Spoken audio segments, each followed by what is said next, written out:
walked all of 7.5 feet across this aisle, and I'm here with Mr. Torrey. How you doing, Daniel? All right, man. Good to meet you. So, like I said before, we're just walking around ACCA, looking at different products, seeing what people brought. Why don't you tell us about what you brought?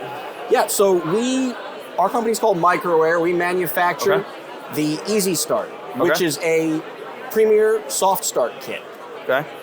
Made in our plant in Allentown, New Jersey. All right, that's good to know. Absolutely. Designed in our plant in Allentown, New Jersey. All right. So what we do is we manipulate the startup cycle of your condenser. Okay. So our standard startup cycle on any condenser, you hit your lock rotor amp speed, which is, in this case for this condenser, supposed to be 75 amps. Okay. Now the power here is pretty clean, so it's coming out a little bit lower from our runs so far today. So reset the meter, take a listen to the startup, and watch the meter. Okay. 62.8. That's your standard start on this system right now with this level of power coming in. Okay.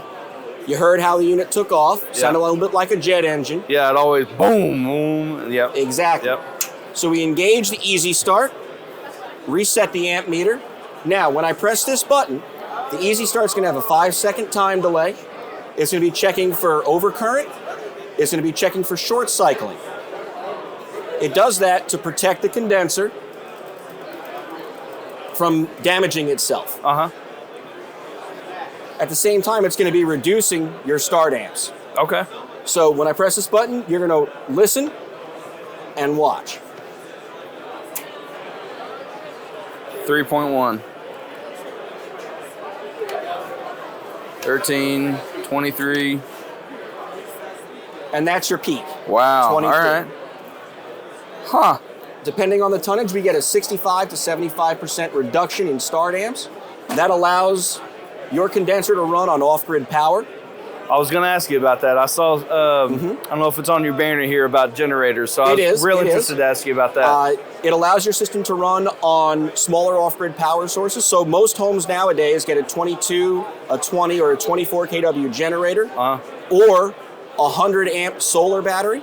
Okay. You now need half of that to operate your condenser.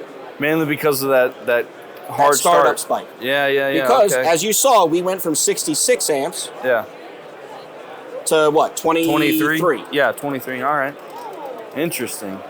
At the same time, go ahead. You heard the noise reduction with the Easy Start. Yeah. That's about a 50% reduction in noise at startup. Okay. Now, most condensers live where? Outside. Outside, but right next to what typically? Oh, next to a brick wall here in Texas. Most of the time, you see it next to the primary bedroom. Okay, all right, okay. Next to my son's room, in my case. Or next to a really fancy deck that people like to hang out on. Yeah, my sister built 3 lattice covers to cover various air conditioning units at her house. Exactly. And she did that not just for the looks, but to reduce the noise. Well, the Easy Start can reduce the noise even further. That's incredible, yeah. At the same time, there are many homes built before 1990 that still have 100 amp or 50 amp circuit boxes. Yeah.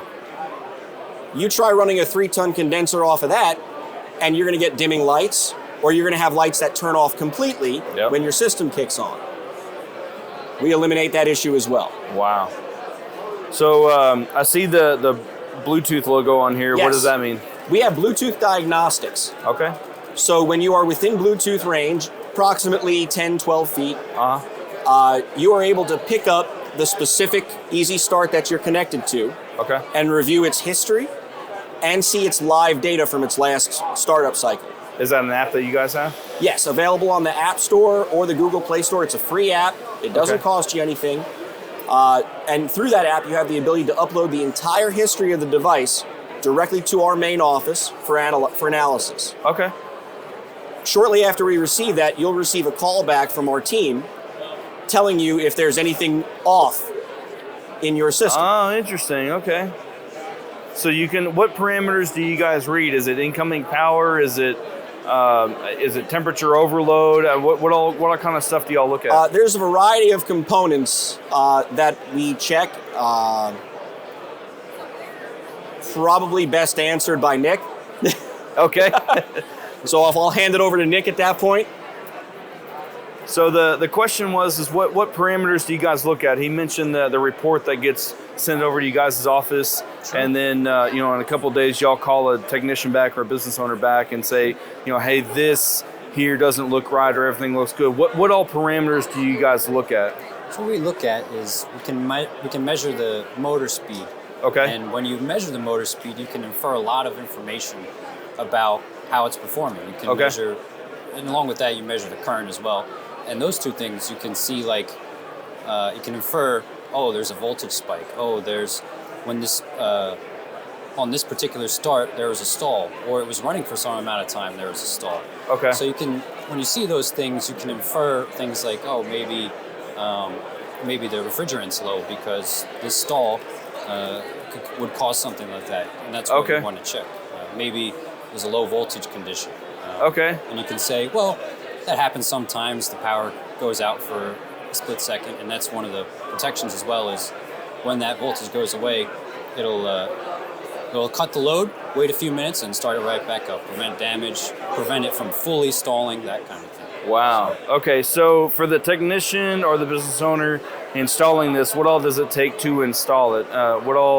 Is this a spider web of wires that's going around and has sensors everywhere, or is this just a standalone unit that we see right here? Yeah, it's the standalone unit. It's a 4-wire hookup. Oh, wow, okay. 2 of the wires power the device. Mm-hmm. So many systems have a contactor. You just put it right on the contactor for power.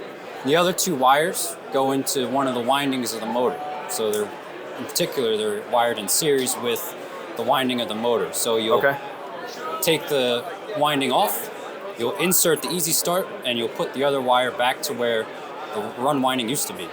So it could be complicated, but for most installers, it's about a 15-minute job. If you have a homeowner who's interested, maybe 25, 30-minute job. We have all kinds of installation resources online, wiring diagrams, installation guides, and of course, you can always reach us if you need help installing the unit. Okay, so then, of course, this... I only see one unit here and one part number, so this is universal for everything? Yeah, so it's there are a few part numbers you look on the box. I see, okay. I missed that. But for the home units, there's really only 2. There's one for 4 to 6 ton, and then there's this one. I see it here, 36 3-ton. Yep, 36, 48, and 72. Okay, all right, cool. Yeah. The innards, circuit board and all that are the same. But what changes is the capacitor in the box. They get a little bit bigger, they get a little bit smaller. Sure. And they tie to the load that they would expect. And this looks like a real high quality box. It looks, it's got weather sealing in. It's all stripped up. I see the black foam in there. Yep. It's IP65 rated, which is for normal weather events. You don't want to bring a pressure washer to it. Okay. But other than that, it can be mounted outside. Often in the bigger units, you'll have a bigger electric box. You can even put it in there. There might be space under the electric box to put it. But some people mount it like this. How long is the whip that comes with it? I believe it's about 48 inches. That's the standard length. So it doesn't have to be on the unit itself? No. It can be, some people, if it's close to their house, they even mount it on the house. Some people have a pedestal that comes up out of the ground. They'll mount it to that. Okay. We also are soon coming out with a board-only version so that it can be mounted in the electric box. But that's interesting. Okay. This one's more geared towards homeowners, service techs, where they can put it into existing installations. Okay. But one day there will be a board-only option. Put it right in the electric box. Usually a professional would install something like that. Sure. Okay. Yeah, having a 48-inch whip on it, the first thing that came through my mind is, you have your disconnect switch or your pull-out switch, and just have that right next to it. Yeah. Run those whips together, wire tie them together, nice clean installation. Absolutely. That's what we do at our office. The building's close enough. That's what we do. Follows the wire right up under into the electric box. So how old is the company?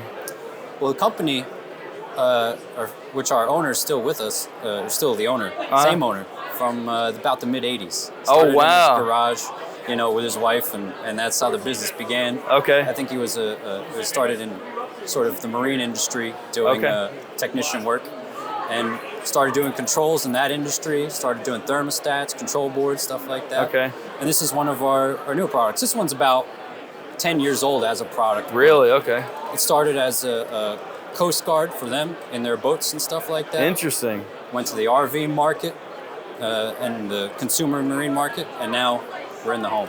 So awesome. Added Bluetooth, added all this kind of stuff. So keep iterating. Well, that's cool, man. Thanks for your time, Nick. I appreciate it. Absolutely. Yeah, Thank we'll you, be in Danny. touch.